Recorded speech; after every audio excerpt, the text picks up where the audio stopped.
আমার বড় ভাই আলম আরো গ্রামবাসীর প্রতি নির্যাতন অত্যাচার খুন খারাপি বাড়ায়, কমে না। ভালো হয় না আমার বড় ভাই আলম এবং বড় বোন জরিনা আমিন, কেউ ভালো হয় না। আমার বড় ভাই মমিন তখন আমার মায়ের গর্ভে, তখন আমার বাবা মা খুব টেনশনে পড়ে গেল যে কিভাবে বাঁচবে, কিভাবে মুখ দেখাবে সমাজের কাছে, কি করবে। কারণ আমার বড় ভাই বোন খারাপ, আমার বাবা মা মানসিক টেনশনে পড়ে গেল। যখন আমার বাবা মা মানসিক টেনশনে পড়ে গেল, তখন আমার বাবা অসুস্থ হয়ে পড়ল। যে ছেলে মেয়েদের জন্য সমাজে মুখ দেখাতে পারতেছে, এই টেনশনে আমার বাবা অসুস্থ হয়ে পড়ল। আর এই মুহূর্তে আমার বড় ভাই মুমিন আমার মায়ের কোলে আসলো, জন্ম নিল, দুনিয়ার মুখ দেখলো। আর তখন আমার বাপ মা কোনো দিশা না পাইয়া, আমার মা ছিল খুবই একটা বড় লোকের মেয়ে, অনেক সুন্দরী। গ্রামবাসী বলছে, আমি নিজে দেখি নাই আমার মা কতটা সুন্দরী ছিল, কিন্তু গ্রামবাসী বলছে আমার মা খুবই সুন্দরী, বড় লোকের মেয়ে ছিল। তখন আমার বাবা মা কোনো কিছু না খুঁজা পাইয়া, না ভাবতে পাইয়া, আমার কাকা ওদেরকে সব জায়গা সম্পদ এমনিতে দিয়ে আইসা গ্রাম থেকে চলে আসলো ঢাকা শহরে, পুরান ঢাকা ইসাপুর। একটা বাড়িতে আশ্রয় একটা বাড়িতে আশ্রয় নেওয়ার পর তারপরে ওখানে থেকে আমার বাবা বুট চালা, যাকে বলা হয় জাহাজ, জাহাজ চালা। সারা রাত জাহাজে বালু এই পাশ থেকে ওই পাশে নদী নিয়ে আনা,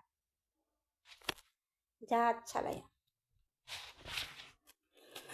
এরকম করে আমার মা বকুল ফুল টুকাইয়া মালা গাইতা বিক্রি করে, এবং সেই মালা বিক্রি করে আমার বাবা মা এভাবে সংসার চালা। আমার মা সেই মালা বিক্রি করে কিছু স্বর্ণের জিনিস বানায়। এভাবে কাটে বেশ কিছুদিন, সুখে দুঃখে দিন কাটে। আমার বড় ভাই বোন একটু ভালো পর্যায়ে হয়তো বা গেছে, অনুভব করলো আমার বাবা মা। কিন্তু সেই মুহূর্তে আবার কিছুদিন পর আমার মায়ের গর্ভে আরেকটা সন্তান আসে।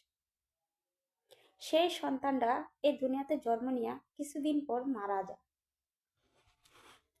সেটা ছিল আমার বড় ভাই, মারা যায়।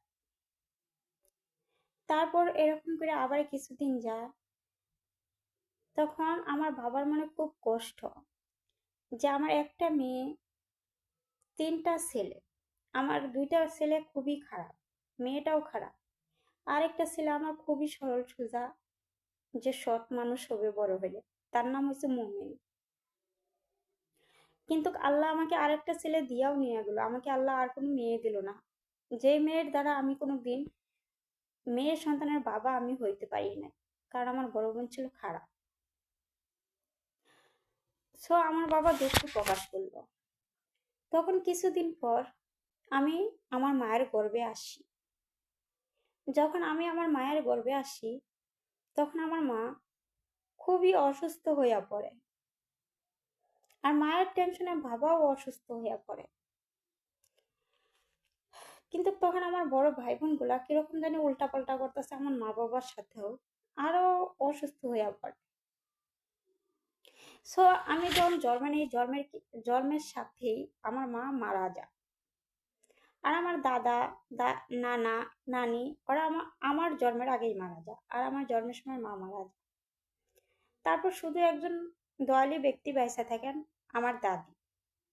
এই দাদি তখন এই পুরান ঢাকা ইসাপুরা গুতিয়াবার গিয়া বলল আমার বাবাকে যে কাশেম, তোর এই এলাকায় আইসা তোর সন্তান মারা গেল, এমনকি তোর বউ মারা গেল, এখন আমি তোকে এই এলাকায় রাখবো না, আমার দেশে নিয়ে যাবো। পরবর্তী আমার জীবন কাহিনী শোনার জন্য একটা লাইক, একটা কমেন্ট করে, একটা শেয়ার দিয়ে আমার সাথে থাক।